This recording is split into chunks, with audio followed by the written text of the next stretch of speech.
मैं हूं शिवानी। नमस्कार, आप देख रहे हैं बीजापुर ब्रेकिंग। इस वक्त की बड़ी खबर।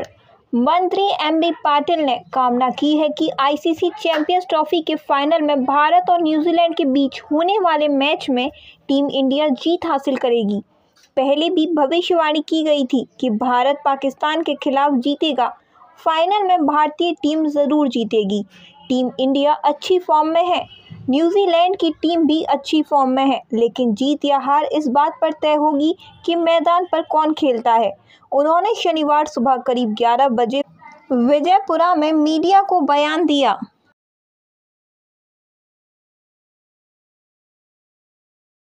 ಬಲಿಷ್ಠಾನಗಳನ್ನು ನಾಳೆ ಟೀಮ್ ಇಂಡಿಯಾಕ್ಕೆ ವಿಶ್ ಮಾಡಿ ಸರ್. ನಾವು ಮೊನ್ನೆನೂ ಹೇಳಿದ್ದೇವೆ ನಿಮಗೆ ಈ ಫೈನಲ್ಸ್ ಅದು ಇಂಡಿಯಾ ಬಗ್ಗೆ ಊಹಿಸ್ತಾರೆ. ಮತ್ತು ನಾವು ಹೇಳಿದ್ದೇವಲ್ಲ ಭವಿಷ್ಯವಾಣಿ ಸತ್ಯ ನಮ್ಮದು ಭಾರತ ತಂಡ ನಿಶ್ಚಿತವಾಗಿಯೂ ಕೂಡ ಗೆಲ್ತದೆ. ಒಳ್ಳೆ ಫಾರ್ಮ್ನಲ್ಲಿದೆ. ಅದರರ್ಥ ವಿರೋಧ ತಂಡಗಳು ಕೂಡ ಅವರು ಕೂಡ ತಮ್ಮ ಸ್ಪರ್ಧಾತ್ಮಕ ಮಾಡ್ತಾರೆ. ಕೆಲವೊಮ್ಮೆ ಯಾರು ಆ ದಿವಸ ಒಳ್ಳೆಯ ಆಟ ಆಡ್ತಾರೆ ಅದರ ಮೇಲೆ ಎಲ್ಲವೂ ಕೂಡ ಆಗಿರ್ತದೆ. ಹೀಗಾಗಿ ನಾನು ಭಾರತ ತಂಡಕ್ಕೆ ನಾನು ಶುಭವನ್ನು ಕೋರ್ತೇನೆ ಮತ್ತು ಭಾರತ ತಂಡ ಜಯಗಳಿಸ್ತದೆ ಅಂತ ನನಗೆ ಸಂಪೂರ್ಣವಾದಂಥ ವಿಶ್ವಾಸ ಇದೆ.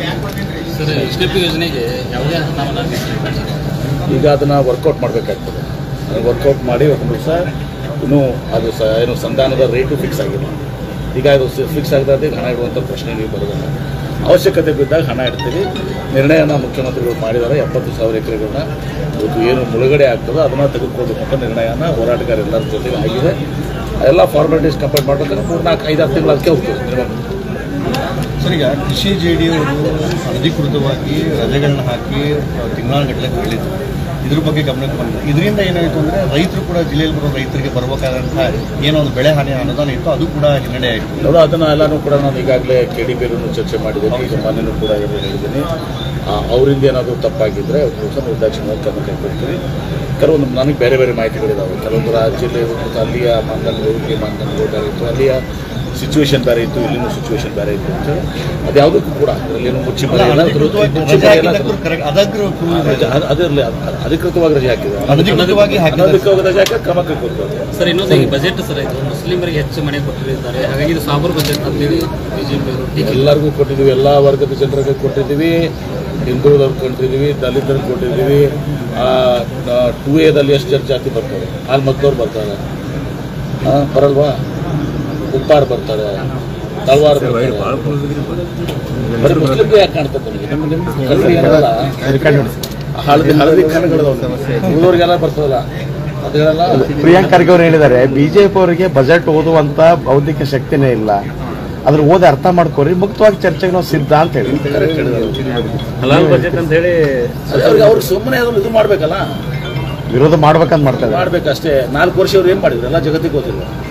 ಹಲಾಲ್ ಬಜೆಟ್ ಅಂತ ಹೇಳ್ತಾರೆ ಸರ್. ಅದೇ ಹಲಾಲ್ ತಿನ್ನೋರು ಅವ್ರಿಗೆ ತಂದಿರ್ತಾರೆ. ಸರ್, ಬಿಜಾಪುರಕ್ಕೊಂದು ಕ್ರಿಕೆಟ್ ಸ್ಟೇಡಿಯಂ ಆಗ್ಬೇಕಂತ ಬೇಡಿಕೆ ಇದೆ ಸರ್. ಅದರ ಇದೆ ಪ್ರಸ್ತಾವನೆ. ಈಗ ರೀಜನಲ್ ಕಮಿಷನರ್ಗೆ ಹೋಗಿದೆ. ಈಗ ಬಂದಿದ್ರೆ ಎಲ್ಲನೂ ಕೂಡ ಅಂತ ಈಗಲೂ ಬಂದಿದ್ದಾರೆ. ಪ್ರಕಾಶ್ ರಾಠೋಡ್ ಬಂದು ಮಾತಾಡಿದ್ದಾರೆ, ಸುನಿಲ್ ಗೌಡರು ಮಾತಾಡಿದ್ದಾರೆ.